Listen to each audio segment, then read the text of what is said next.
All right, I call this meeting of the Seaside Library Board to order, and we'll do some attendance here. Sarah Millery, Kathy Ryan, present. Eve Marks, here. And Jennifer Redding, present. And joining us by Zoom, Kathleen Teeple. And our City Council liaison, Heidi Kaufman, should be joining us. I'm here. Great, perfect. I'm here too. Kathleen's here too. And the whole bunch. So are there any changes to the agenda? No. All right, on to approval of November minutes. Do we have a motion to approve? I approve. And a second. Second, perfect, minutes are approved. And community engagement, does anyone have any community engagement reports from the last month? I was just across the street, talking to Nadia. I think she recently talked to you. They do, she teaches ESL classes at the Cannon Beach Library. And she was talking about hopefully somehow creating something similar up here, because a lot of the students are actually Seaside residents, but the teachers are Cannon Beach and Arch Cape, so they kind of meet in the middle. But she said like some of the teachers have teaching or ESL experience, but some are just volunteers. So she, I think, is willing to help set that up or organize that if it's possible. Yeah, great. I was able to share with a few people. I went to a community mutual aid training, and they were talking about how sometimes you can share objects. Like if one person's in a whole sewing machine, you get together and doing how-to clinics. So I was able to share that the library is already filling a lot of those needs in the community with the how-to clinics and the library things as well. Any other community engagement? All right, let's do the assistant director report. Okay. I included that for you guys to look over. And as I had shared last time, that we're still trying to finesse what types of information you would find interesting to know about. What helps you to tell the stories when you are in the community. But I think there's also an opportunity for us to highlight some of the things that are going on. So Josh pulled this together. As you can see, the first set are just some basic bullets about all of the attendance that we had in November. We have pretty strong attendance lately. The Puzzle Palooza was really a lot of fun, and we're going to be doing those quarterly. So we had a total of 7 teams with 22 attendees, and the winning team finished the puzzle. It was a 500-piece puzzle in 46 minutes. Wow. Whoa. I couldn't do it. I won't throw anyone under the bus. There was a whole team that never even finished. That is just to give you an estimate. We had all levels. But really is there a time limit?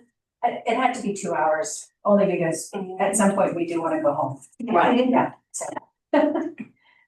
So we'll be getting a whole new set of puzzles after that. And then as you can see, Josh has highlighted both some adult and youth services program highlights from November. And we did have that second musical story time with the North Oregon Coast Symphony, just a really huge hit. I think it's really, it's something that they wanted to try to do. They've done it at other libraries, and they just sort of show up and make it happen. Really amazing to work with. And I mean, music and kids, it's so inspirational. Let's see what else. And we had a ton of people at Liberty Factory, which was great. Peter Marsh's presentation about his book. So we have a lot of things highlighted here. Let's see. Oh yeah, the Harold and Maude had 13 folks come out. It was the second highest attended film screening. Again, and I think almost everyone had already seen the movie. It's a great movie. And to be able to have that added, the talk back with the film historian, I think is a really nice added feature. And right now we have our holiday tree up. And we have, holiday type books on display. And so for December, he's got some previews. We did hold the how-to clinic this past Saturday. Sounds like we had, I think, 12 folks come through for that. And yeah, we're hoping to still be able to offer that again, offer some different ideas, and sort of build on that type of program. We are also now partnering with the American Red Cross. So on the second, we had another blood drive here. So again, getting it sort of into the regular rotation so folks know that this is a place where they can do that. And then coming up this month, we have a film screening of Singing in the Rain. And today, as you are enjoying some leftover snacks, we had our first tween book club. So for those who are not familiar with what the term tween means, it's basically like 3rd to 5th grade. So we have a teen book club, which is 6th through 12th grade. And then the tween book club was our first one today. And they read Otter by Catherine Applegate. And it sounds like they're going to choose whatever the next book will be too. So those are kind of things going on in programming land. And do we go to our Federal Foundation liaison today? Yes. Please finish your report. So, what I can tell you is that we have a new board member. Her name is Penny York, and she is also going to be managing the bookstore. Oh, good. So we'll be working on that and some new things as far as the bookstores coming up. On February 1st, we are going to have a member event here from 2 to 4, I believe. And so we're really looking for it to be an event. So right now we're looking for some sort of, I'm going to call it entertainment kind of thing to draw people. Also, we've not finally approved our budget. What we've done the first run at our budget, and we have committed $6,000 to the library for programs for 2026. And so that's the floor. There may be more to come, but a new system that we put in place where we had Jennifer come to the board and give us her wish list for the library for 2026. And then given what we knew was going to be in our budget, we could approve a certain amount of money to the library. So that is a solid given at this point. So we are doing well financially. However, the two big forms of income that we have are membership and selling books. So what we need are people to be members, and we need people to donate books, and we need people to buy books. So that's where we are right now. And I am redoing the membership brochure because I just recently took a piano class. So old dogs can learn new tricks. I'm gonna say that. Question. Yeah, when my husband finishes a book, like, well, almost always, he just brings it and donates it to the library. Yes. Do we donate directly to the bookstore, or is there, what's the? Currently, the process really is that when people donate books, they donate them to the library. The library takes their first cut. If it's something that can be used in the library, then the library holds on to it, the library keeps it. If the library can't use it, then the library gives it to SLIP. If it's not usable at all, the library basically gets rid of it. The other thing is, the other source we have of books is when the library is weeding their shelves and deciding these books no longer need to be in the library. If they are still of value, meaning they haven't been read to pieces, then they come to Slip, and we put them in our bookstore.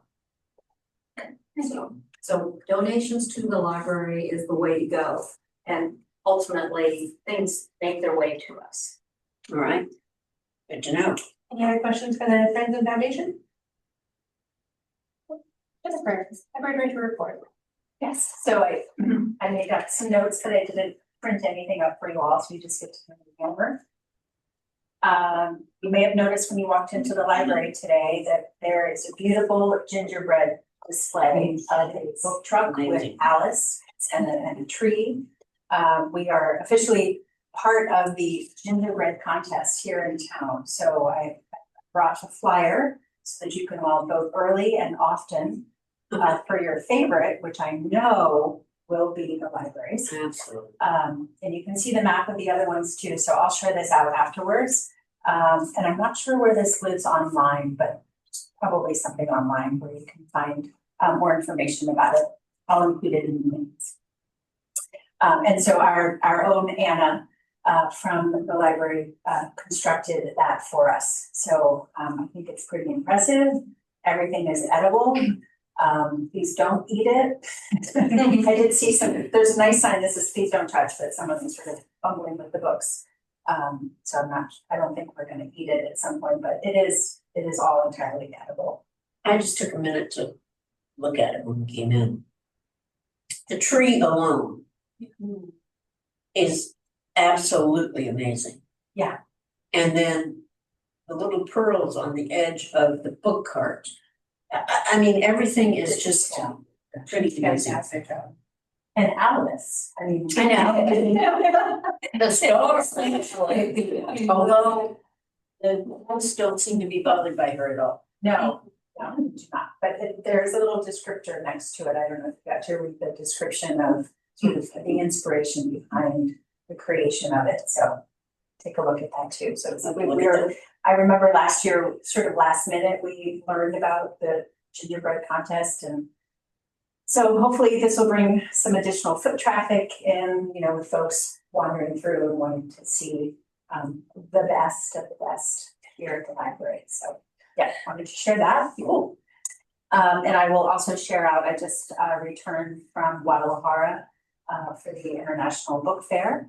And it is just always so inspirational. I wish there was a way I could bottle up that feeling and kind of parse it out throughout the year, hand it out or sell it. Because it's really just being in that space with, obviously with all of the other librarians and people in the book industry who are doing the purchasing. But when you see hordes of teens and young adults, running through, like holding a new book that they just got, or finding something new and fun, or going into the kids area where they have all these little activities going on.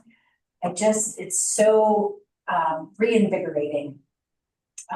And unfortunately, I'm still not bilingual, even after 4 days in Mexico. But was able to purchase kind of a cart shelf of books and carry it home in my suitcase. Not go over the budget for that, the weight. So that is always so much fun. And I was able to connect with the sister library that we are now working with in Guatemala, at the Catiman in Santiago. And Marion, our youth services librarian, and their librarian in the school will be doing, they're going to start off by doing sort of concurrent story times. So they'll be reading the story in Guatemala in Spanish, and we'll be reading it here in English, and maybe sort of playing around with offering some other opportunities. Once we sort of get into a rhythm of that, we might try to figure out a way to do some virtual connection, maybe more at the teen level, like our teen book club with their teen book club. But right now they're actually on their summer break, so they have their break from October through January. But that just means that when we have our summer reading program, that they're in session too. So I think there'll be some opportunity for us to be able to do some sharing where like kids can actually see each other, Yeah. virtually. So that would be really Nice. I wonder could they ever pen pals or something going to the floor? I had a pen pal when I was like in fifth grade that was in another country. Yeah. And we did sort of practice. I look at maybe that was. Yeah, They don't do that anymore, but they Maybe like a fifth grade. I actually has a, I have two pen pals, one's in prison, but that's not true. Anyway, I'd like to revive the pen pal idea, if there's space for that. I will write that down, revive, oh. Okay. So that's the report from Phil, and then you may have noticed we had ordered the new sign on top of the reader board that says library. Unfortunately, the graphic was incorrectly installed, so it's just a blue outline, which makes it almost impossible to see on the gray background. So the vendor is gonna be coming out here probably after the deluge. And we'll reaffix a replacement so that it'll actually be blue on white. So it'll pop a little bit more, but people are already letting me know that it's like, oh, they have a library sign. So it's it doesn't light up at night, which of course it's dark here a lot. So that's the only drawback is that it's not lit up at night, but you can see it pretty clearly now, which is exciting. And we started having some discussions. I think I mentioned this earlier about the church property next door, which will be slated to come down, and talking with the city and all of the departments about what could that space be used for, and is it obviously library expansion is a much larger budget request than maybe just some sort of parking expansion or electronic e-vehicle charging stations, maybe another entry point, an exit point. So we've just started all those conversations. So we'll see where that goes. Let's see.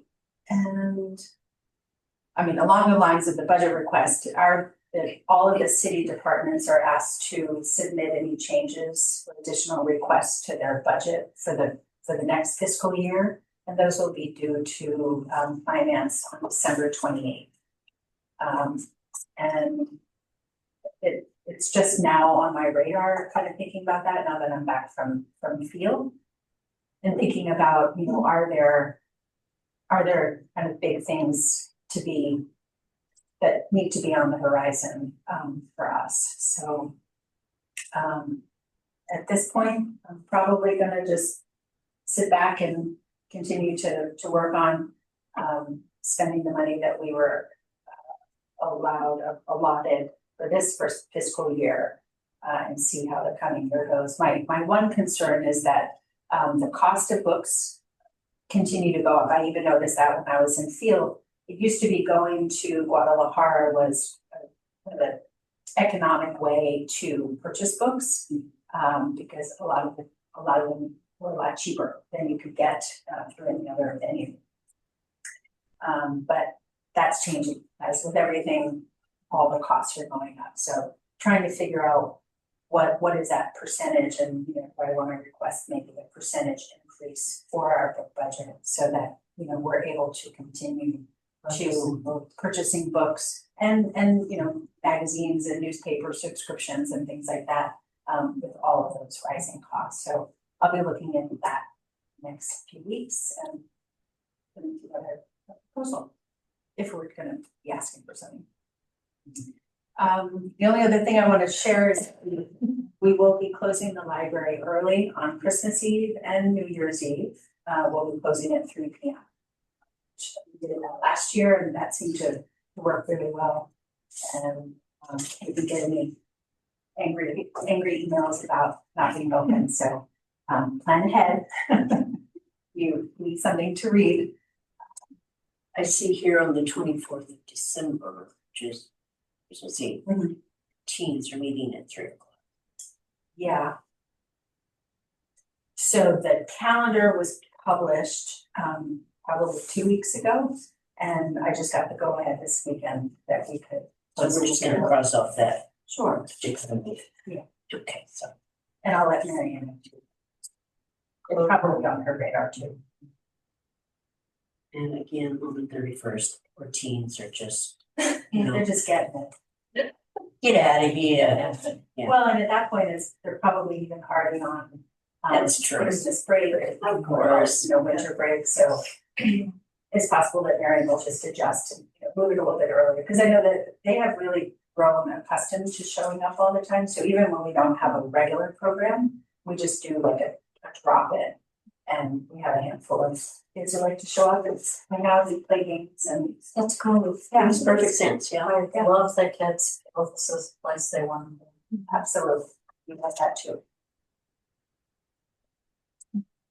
I have a couple questions, maybe one of them actually answers the other, but the summer reading program, will it still be funded this summer? And also, like, what is the $6,000 for? Because those, like, they're aligned, Yeah. is that it? So the request that I made was actually for close to $11,000, which was the entirety of all of our programming that we do. And that's for performers, snacks, prizes, promotions, all those things were included. I actually thought it was $7,000. Oh, I don't know. Maybe it was. I'll have to go back. Every eight. No. I think it was like 7 stuck out of my mind. Okay, So they can read this. And so what we've done as a team, so Josh, Mary, and I have looked at, the spreadsheet of, and I can share that out, like, that's public.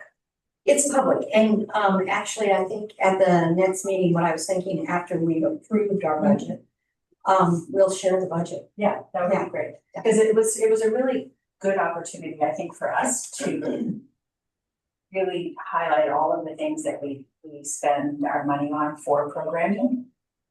And that truly the need is $11,000, close to $11,000. And so, yes, summer reading is funded through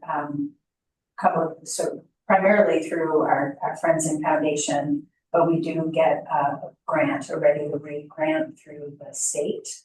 And that will continue to be funded, even though they've lost the LSD money. So we still are receiving those monies. So that'll be really helpful. So yes, summer reading, the bulk of those costs are performers. The performer costs continue to go up. And then we also purchase books for giveaways and advertising, and we do radio programs. That's where the answer to that. And the money that we approved doesn't mean that they won't get anything past that. If we have an increase in membership, or if there's another way that we have money in the budget, then we'll be looking at that. But this way, it's planned as opposed to, I get an email from Jennifer saying, we need X number of dollars to pay so-and-so. This way, we'll know in advance, these people, these programs are being paid for. And, but if we got a huge bump in membership and, or if somebody gave us a huge bequest of some sort, then, we would be able to say, hey, we can put a little bit more money this year. And the nice thing too is we were able to then, of course, look at, okay, if we're getting 7,000, to look at what are things that are sort of easy for us to absorb in the city budget. So, but what is really challenging is having the check ready for a programmer who's going to be here at a specific time. And what works really well is to have Friends and Foundation, we give an invoice to them, they write out their check, we have it ready, so they come do their spiel, we hand them the money, everything's fine. That's really great because I can tell you not every place has that together. And yeah, and And it's really It's- appreciated if yes, performers paid at at the that time, point. not like 3 weeks later, because it has to be submitted through. Whatever. Through the city or, so there are things, obviously we can purchase supplies and things like that through the city budget. So we're able to absorb those a little more easily than the cost of performers. So we were able to break that out and, so we've earmarked, so now, and we're basically, we can spend that money. We can spend that money sort of however we want to. And what we've identified is that it would be payment of performers primarily. Great. So. Very forward thinking.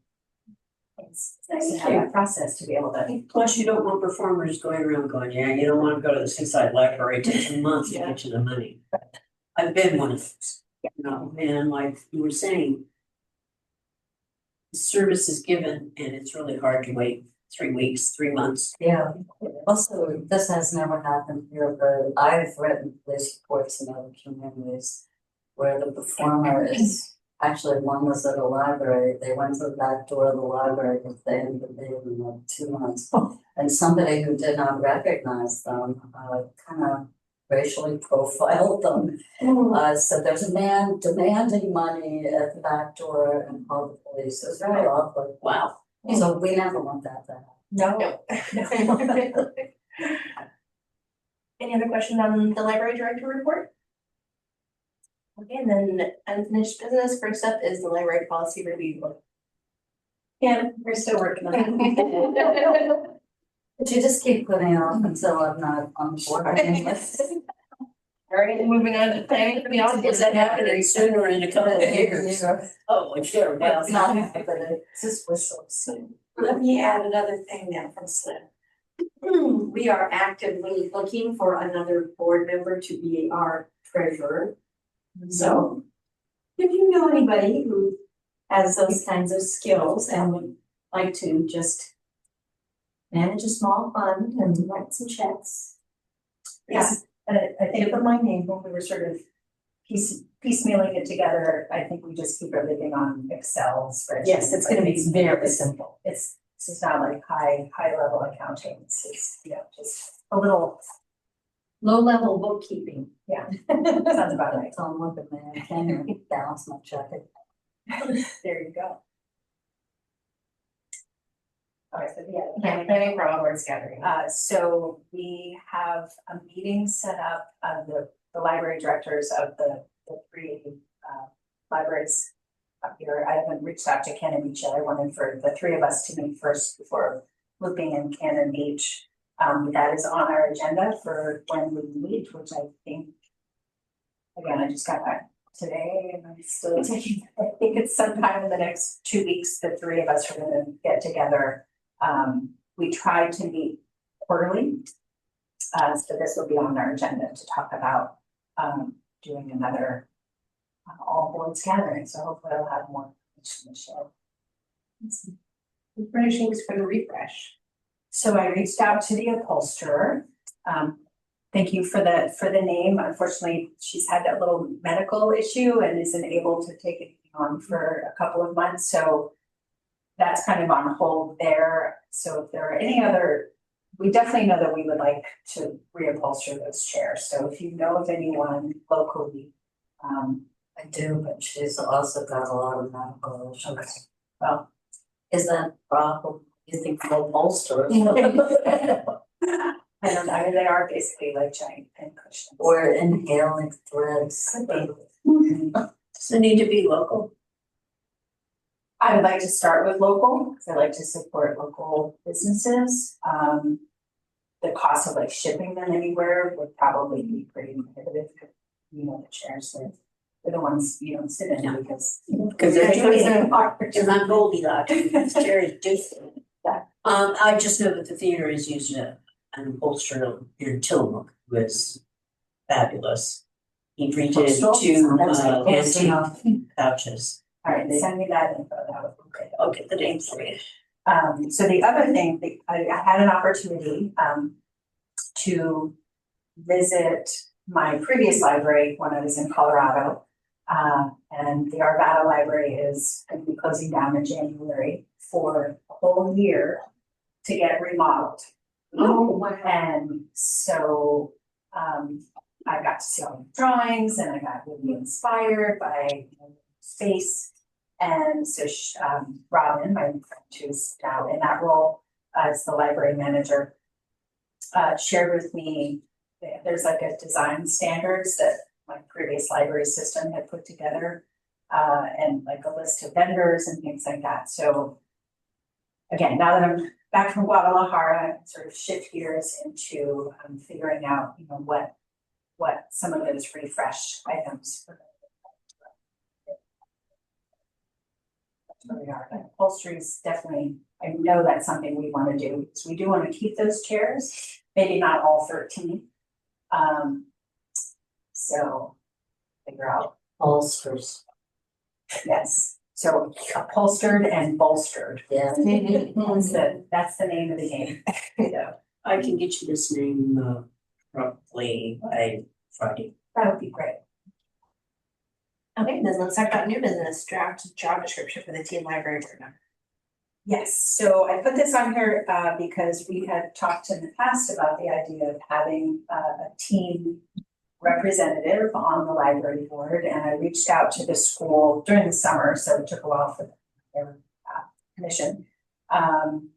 So what they had asked, the counselors had asked that we put together basically a job description of what this would look like, and so that they can share it with their students, and they would get applications. And I don't know what the next steps would look like in terms of that, but we would be basically partnering with the school to have a team representative as part of the library board.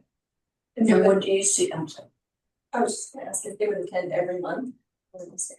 Well, I guess that's what we need to think, like, well, what, And also, like, this, the youngest 10th grade, you know, our grade level, yeah,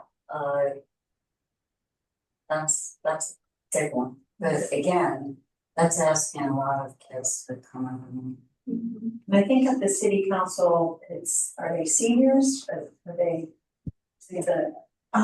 That's a representative of the high school to the city council. They don't sit on it, they don't make any decisions, and basically they give a report. They give a report of, you know, the games, the dances, the initiatives. Social. It's not really, it's more telling us what's going on in the school. So if you are thinking about, and Heidi, I do not want to step on your toes here, You're not. okay? If you're looking at this being a position on the board, that is actually gonna need to go to the work that's being done by city council now as they are doing the refresh on boards, commissions, and committees. And so, and last night at city council, we talked about some timing on that, and we are eager to get that done.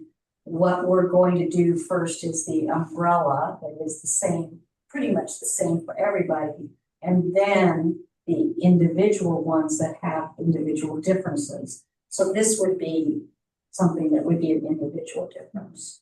So Yeah, I guess I would throw that out there, like, what are your thoughts about, you know, I like the, I'll. I have two thoughts. Yes. That's all I have. First of all, I think the job description is going to be essential in telling us if this is a board member, and they do need to be here every month. Once a month, that's not asking a lot. My second thought is I would have a tendency to prefer an 11th grader. Because that way they can get the experience and then next year when they're a senior, they can mentor the 11th grader that is then a board member. I would not see that they would be a board member for more than a year. But I do believe the job description is really going to be key in looking at what's their purpose on the board, how are they going to liaison, I guess, with the high school? There's all sorts of questions to be asked. Also, maybe this cuts back a little bit, not during the summer. They're all from school, which should be, if that is a possibility. Maybe putting like junior board member as the title. Yeah, I guess that's. Junior board member and then, yeah, Or because ex officio, they're not voting. Right. Do we vote anyway? Occasionally. Yeah. I was as a college student, I was an ex officio board member at my college. And I didn't say much, I did a lot of listening, but I wasn't allowed to vote. But my input was occasionally useful. But the name on it was ex officio, so it was very clear that I wasn't really a board member or I didn't have the full capacity of a board member. Well, and I think that makes more sense too. I'm thinking of in other groups, we've had like a teen advisory board. So there's actually like a whole group of teens that come together and then would share their input, maybe at a board meeting. We don't have anything like that right now. We don't have a teen advisory board here. We could. But we could, think about building something like that And teen advisor is also another good title. Yes, teen advisor. teen advisor to the board. I do agree that what's I kind of like that idea more than having a teen be an actual board member. Because, somebody could do it for a year and find that it's not useful at all. So before, going to city council, making all these changes, maybe like an advisor or a liaison. That would also loosen it up of how much time they have. Yeah. Some. I do like the idea of an 11th grader though, because generally that's when you're applying to colleges and it's a great thing to put on your resume. So if you didn't hit it until your senior year, you would miss out on adding that. Agreed. Yeah, plus it's like, when you're in the 11th grade, you're like a little child. Yeah. And so it's something that somebody could look at and say, well, this is kind of up my alley. And then the next year they're a mentor to the new person. I like the 11th grader idea. Because it would be useful to them in college application. If they're going to college. And what are like kind of the top things you would like them to? Maybe they could have some input, just what teenagers want to do here. Because I like the idea that we become a go-to place for young people. For more than just games and puzzling. I just had a thought that perhaps, another thought, that perhaps someone in the teen book club would be an appropriate applicant. Well, at least they're already interested. Exactly. Right. Exactly, and to be able to say, well, this is something that we've experienced in the teen book club and we'd like blah, blah, blah. It seems like a nice springboard. Or maybe it could be any student, but part of their responsibilities Is is to be. connecting with the team. To be part of the teen book club. Could grow the teen audience here. Yeah. Like an ambassador. Maybe some of the job could be ambassador. Would you help us coordinate with the high school library, find opportunities for us to Yeah. coordinate with them? And then they would have more engagement with their own high school librarian as well, which would have more impact.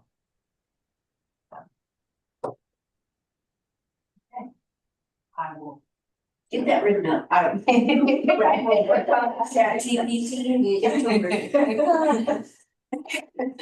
You might actually do well asking AI to write that job description. I can also, I'll have Mary reach out to her network of other librarians in the state and see if there are folks who have done this, but I wanted to throw that out there to you all and just have it on the agenda for us to start that discussion of like what you would find most useful about having, you know, a team advisor on the board or here in the room with us too. I think we could make them responsible for snacks. Yeah, something nice. Yes. So eat all the snacks.